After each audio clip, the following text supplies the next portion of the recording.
नमस्कार. तुमच्या सगळ्यांमध्ये एक वेगळी ताकद आहे. एक वेगळीच शक्ती आहे. पण खूप वेळेला आपल्याला ती माहीतच नसते. एक गाडी आहे तुमची स्वतःची 4 व्हीलर.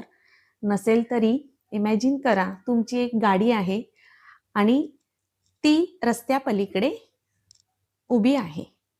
रस्त्याच्या बरोबर मध्ये आग लागली आहे. खूप आग लागली आहे. एवढी आग लागली आहे की तुम्ही जर ठरवलं की मला माझी गाडी वाचवायची आहे, तरी तुम्ही 90% भाजणार आहात. 90% भाजणार आणि 100% तुम्हाला हॉस्पिटलाइज करावं लागणार. असं असताना ती गाडी वाचवायला जाल का? ती गाडी वाचवायला जाल तुम्ही? नाही जाणार.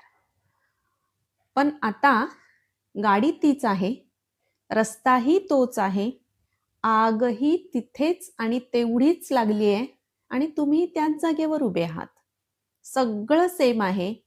फक्त आता त्या गाडीमध्ये, त्या तुमच्या 4 व्हीलरमध्ये तुमची आई किंवा तुमच्या खूप जवळची व्यक्ती त्या गाडीमध्ये आहे आणि आता मध्ये आग लागली आहे.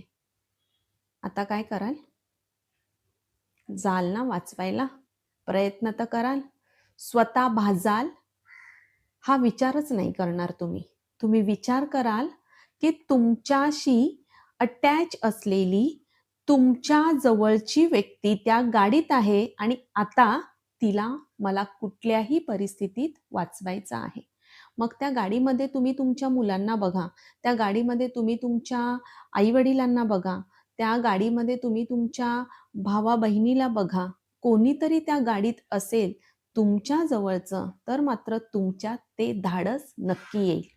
फक्त परिस्थिती बदलली, एक भावनिक अटॅचमेंट तिकडे आपण ॲड केली, तसं तुमच्यामध्ये ते धाडस आलं. तुम्ही ते धाडस केलं. एखादी आई सुद्धा आपल्या मुलाच्या बाबतीत असंच करते. परिस्थिती कठीण असेल, आई कितीही साधी भोळी गरीब गाय असेल, तरी सुद्धा तिच्यामध्ये मुलांच्या कठीण प्रसंगामध्ये ती ताकद येते, ती शक्ती येते. म्हणजे तुमच्यामध्ये तो गुणधर्म ऑलरेडी आहे. फक्त परिस्थितीनुसार तो बाहेर येतो.